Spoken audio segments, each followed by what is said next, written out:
Bismillahirrahmanirrahim. Assalamualaikum warahmatullahi wabarakatuh. Ananda sekalian, ketemu lagi kita pada video pembelajaran matematika bersama Ibu Wisnarti. Nah, Ananda sekalian, pada video pembelajaran kali ini kita akan membahas mengenai ukuran pemusatan data berkelompok. Nah, pada video pembelajaran sebelumnya kita sudah bahas ukuran pemusatan untuk data tunggal. Nah, kita sudah tentukan min, median, dan modus untuk data tunggal. Nah, sekarang kita akan lihat bagaimana ukuran pemusatan data untuk data berkelompok. Yuk kita lihat sama-sama. Ukuran pemusatan data berkelompok sama halnya dengan ukuran pemusatan data tunggal yang kemarin sudah kita bahas. Nah, kita akan tentukan ukuran pemusatan data min atau rata-rata hitung. Kemudian ukuran pemusatan data berikutnya adalah median atau nilai tengah. Kemudian modus atau nilai yang paling sering muncul. Nah, baiklah Ananda, kita akan bahas satu persatu bagaimana menentukan min, bagaimana menentukan median, dan menentukan modus untuk data berkelompok. Nah, kita mulai dari min atau rata-rata hitung. Nah, untuk menentukan min data berkelompok sama caranya dengan menentukan min pada data tunggal yang disajikan dalam bentuk tabel distribusi frekuensi. Nah, kita lihat ya. Nah, nih. Untuk menentukan min, seperti yang sudah Ibu sampaikan pada video pembelajaran sebelumnya, min itu merupakan perbandingan antara jumlah semua data dengan banyaknya data. Nah, secara matematisnya kita rumuskan X bar sama dengan sigma Fi dikali Xi, di mana I-nya mulai dari 1 sampai K. Nah, kemudian dibagi dengan sigma Fi, I-nya juga dari 1 sampai K.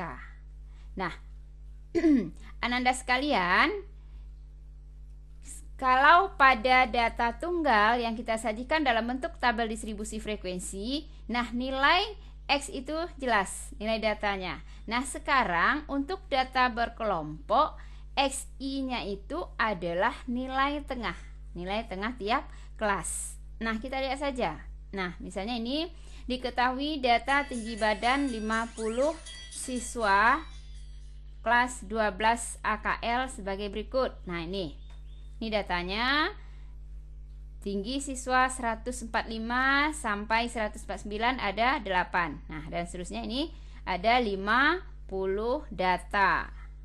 Nah, Xi adalah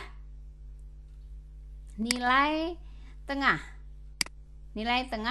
tiap kelas. Nah, kita lihat ini. Kelas yang pertama 145 sampai 149, maka nilai tengahnya adalah 145 ditambah 149 dibagi dengan 2. Nah, inilah yang kita peroleh 147.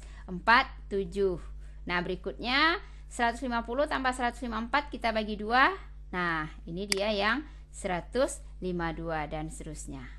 Selanjutnya, kita kalikan frekuensi dengan Xi, dengan X. Jadi ini frekuensi kelas pertama kita kalikan dengan nilai tengah kelas pertama. Berarti 8 dikali 147. Nah, inilah dia yang 1176.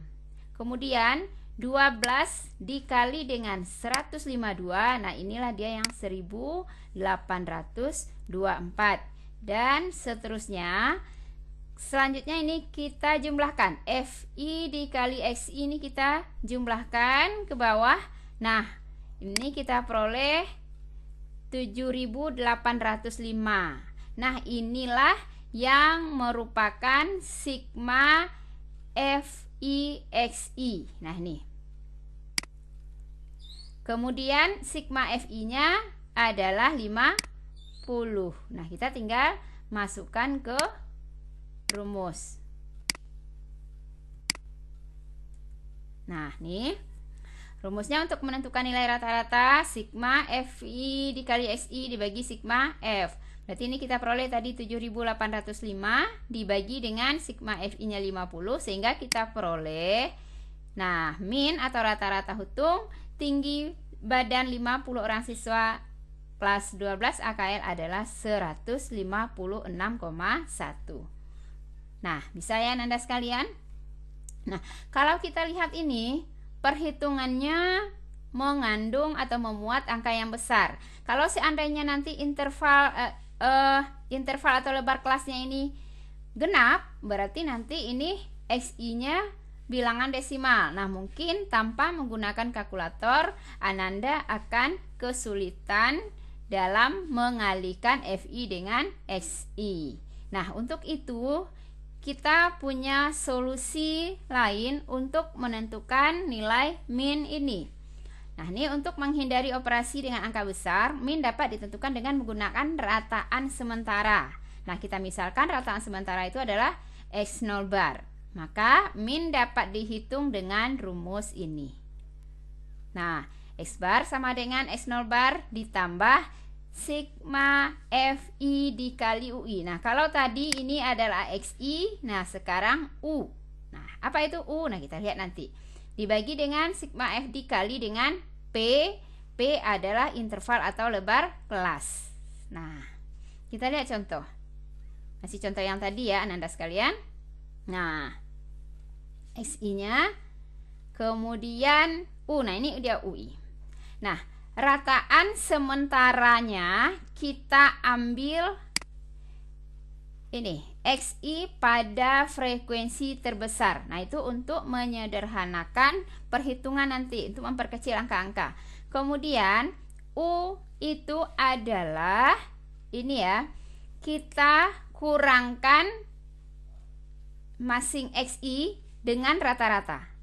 Ini kalau kita kurangkan 147 dikurang 157 adalah min 10.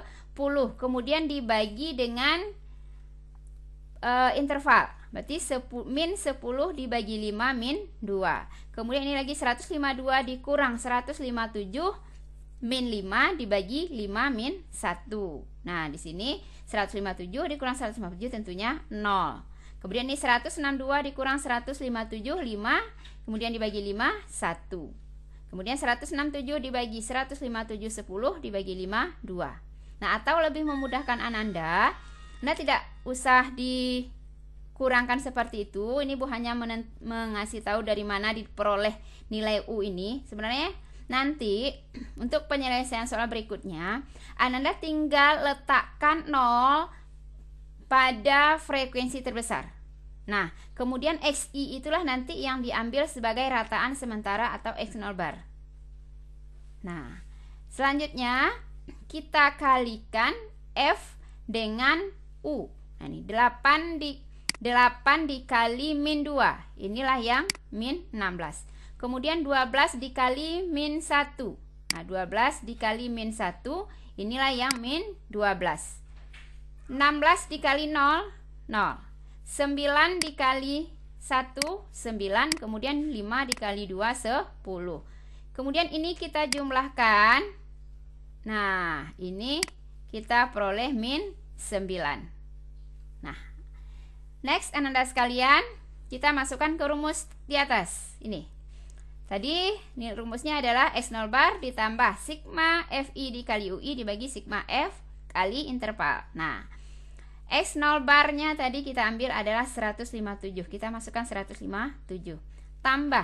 Nah, ini sigma FIUI kita peroleh min 9. Kemudian sigma F-nya 50 dikali intervalnya dari 145 sampai 109 tadi 5. Sehingga ini tambah kurang jadi ya kurang.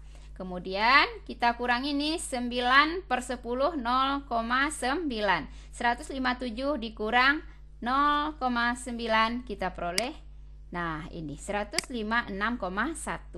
Sama ya dengan yang kita cari menggunakan rumus pertama ya Anda sekalian. Nah, kalau seperti ini kita menggunakan U ini, perhitungan kita sudah angka kecil. Nah, kalau tadi sigma FI dikali SI itu 7.805. Nah, sekarang sigma FI dikali UI itu hanya min 9. Jadi, tanpa menggunakan kalkulator kita akan gampang menghitung operasi angka-angka yang kecil ini. Nah, baiklah Anda sekalian, cukup paham ya? kita lanjut untuk menentukan ukuran pemusatan data berikut, yaitu median. Nah, untuk menentukan median data berkelompok, terlebih dahulu tentukan letak median atau data yang terletak di tengah-tengah, yaitu dengan menentukan jumlah data dibagi 2 atau n/2. Setelah itu, tentukan frekuensi kumulatif kurang darinya. Baru nanti dapat kita tentukan median dengan menggunakan rumus ini. Nah, rumus median adalah TB. TB itu adalah tepi bawah kelas median. Nah, kalau kita nanti sudah dapat letak median, nah kita sudah tahu kelas median itu berapa tepi bawahnya, kemudian N adalah banyak data, kemudian FK kurang dari ini, FK kurang dari sebelum, maksudnya adalah FK kurang dari sebelum kelas median. Kemudian P adalah lebar kelas atau interval. Nah, kita lihat saja.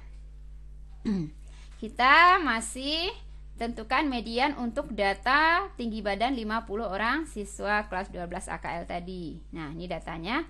Nah, bagaimana kita menentukan median? Kita ingat lagi rumus tadi. Median adalah TB tambah N/2 dikurang FK kurang dari sebelum dibagi dengan frekuensi kelas median kali P. Nah, maaf ini ketinggalan tadi ya. FME ini adalah frekuensi kelas median.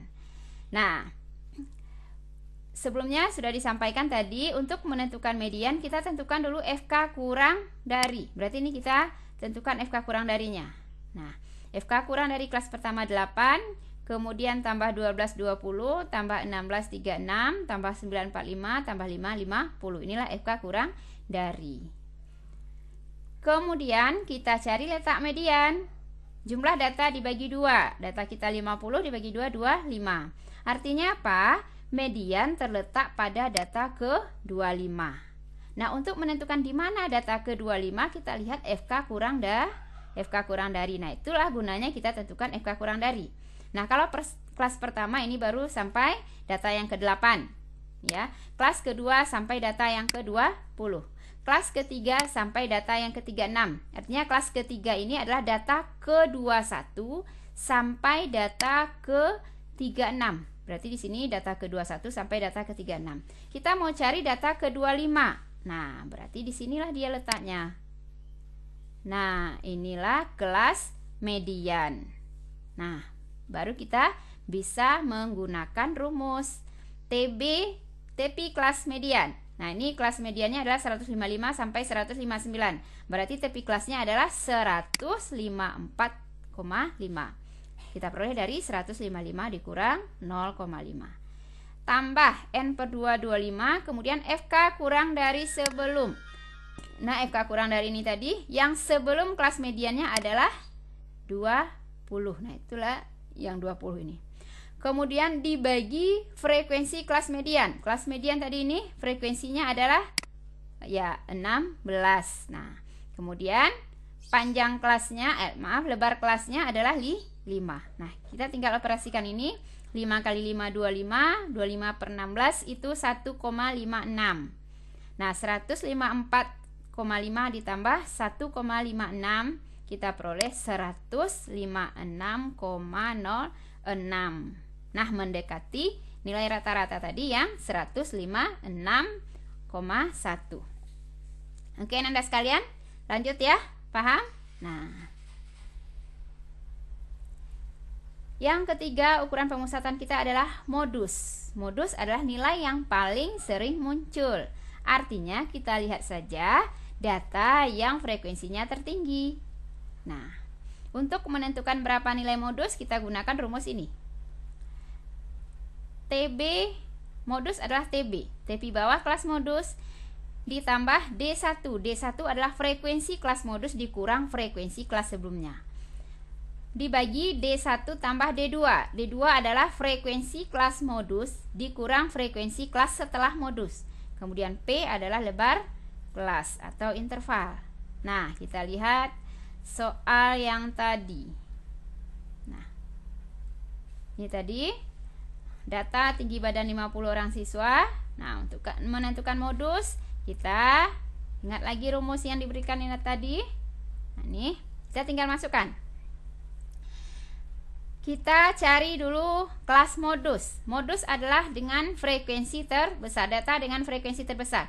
Berarti inilah kelas modus yang frekuensinya 16. Frekuensi terbesar di sini adalah 16.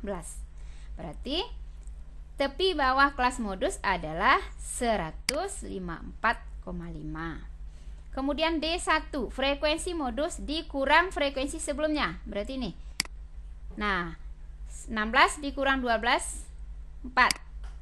Kemudian D2, 16 dikurang 9, 7. Nah, tinggal kita masukkan rumus.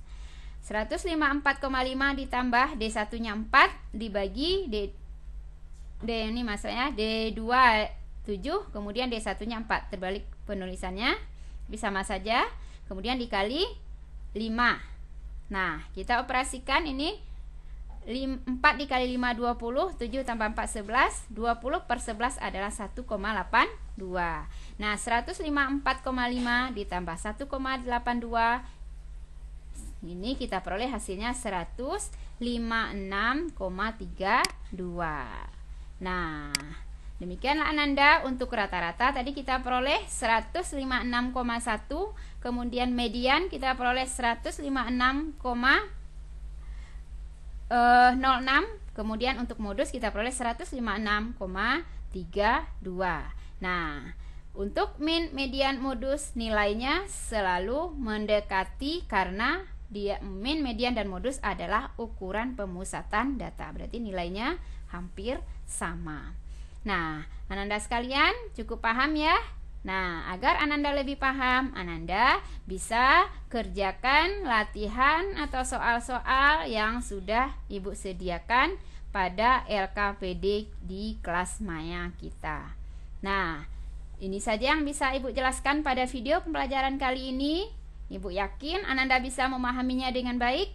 Nah, jika Ananda belum paham, Ananda bisa ulang-ulangi menyimak video pembelajaran ini. Baiklah Ananda, mohon maaf atas segala kekurangan.